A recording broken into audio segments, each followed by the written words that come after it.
What's up, family? As always, never telling you what to think, just ask that we start thinking. We should be thinking all the time, and all the time we should be thinking. I got to get this one off real quick.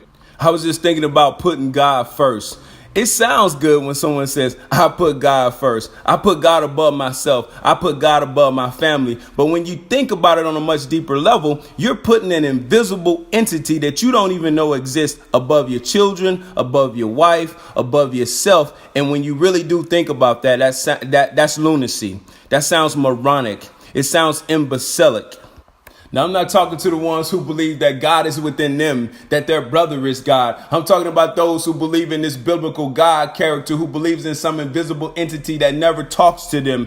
And for those of you who do believe in the Bible, it says in your own book, which hardly anybody ever reads, that how can you love God whom you haven't seen? It says the only way that you can show that you love God is by keeping his commandments, which hardly anybody ever does.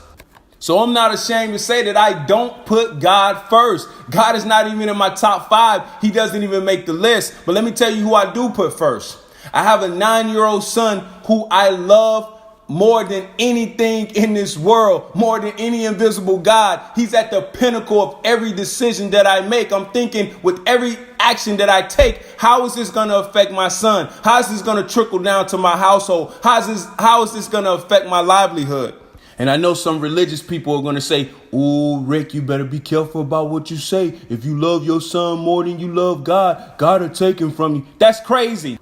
How can some invisible entity expect me to love it more than I love my son, who I can see, who I can touch, who I can hold, who I can feel? So when you say you put God first, all you're doing is puckering up your lips to God's hiney parts. I'm done with kissing God's ass. And you should be too, because your breath smell like God do to him. What do you have to show for it? And if I did believe in a God, if I did worship a God, I would just expect him to be so much better. So much better. I say all of this because I want to live in a world instead of everyone looking for God, we start treating each other as gods.